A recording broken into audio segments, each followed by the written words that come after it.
కుటుంబ కలహాల నేపథ్యంలో 4 ఏళ్ల కుమారుని హత్య చేసి తల్లి ఉరివేసుకుని ఆత్మహత్యకు పాల్పడింది. ఈ ఘటన కాకినాడ జిల్లాలో చోటు చేసుకుంది. సమాచారం అందుకున్న 3 town CI Satyanarayana, SI Tulasiram ఘటనాస్థలికి చేరుకుని పరిశీలించారు. అనంతరం మృతదేహాలు కాకినాడ ప్రభుత్వ ఆసుపత్రికి తరలించారు. పోలీసులు కేసు నమోదు చేసి దర్యాప్తు చేపట్టారు.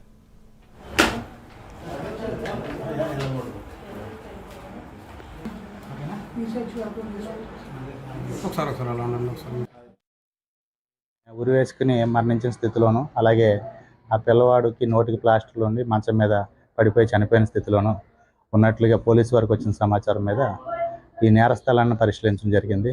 ఆమె గదిలో ఉరి వేసుకుని చనిపోయిన స్థితిలోను, అలాగే పక్కన బాడీ, చిన్నపిల్లవాడి బాడీ నోటికి ప్లాస్టర్లతో ఉంది. ఇద్దరు కూడా చనిపోయి ఉన్నారు. మరి ఏం కారణాలు ఉన్నాయో అనేది ఇంకా దర్యాప్తులు తెలియాల్సి ఉంది. అంటే ఈ ఇంట్లో రాత్రి పడుకుంది ఈ అమ్మాయి కొడుకుతో పాటు పడుకుని లోపల బోల్డ్ పెట్టుకుందని చెప్తున్నారు. ఈ అమ్మాయితో పాటు అత్తగారు, ఆడపడుచు కూడా పక్క గదిలో ఉంటారు.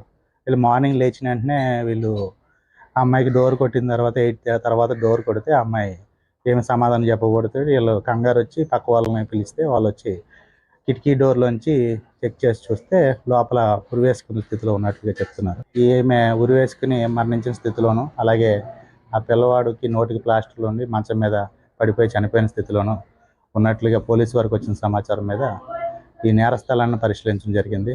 ఆమె గదిలో ఉరివేసుకుని చనిపోయిన స్థితిలోను, అలాగే పక్కన బాడీ, చిన్నపిల్లవాడి బాడీ నోటికి ప్లాస్టర్లతో ఉంది. ఇద్దరు కూడా చనిపోయి ఉన్నారు. మరి ఏం కారణాలు ఉన్నాయో అనేది ఇంకా దర్యాప్తులు తెలియాల్సి ఉంది. అంటే ఈ ఇంట్లో రాత్రి పడుకుంది ఈ అమ్మాయి కొడుకుతో పాటు పడుకుని లోపల బోల్డ్ పెట్టుకుందని చెప్తున్నారు.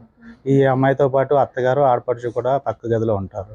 వీళ్ళు మార్నింగ్ లేచిన వెంటనే వీళ్ళు ఆ అమ్మాయికి డోర్ కొట్టిన తర్వాత 8 తర్వాత డోర్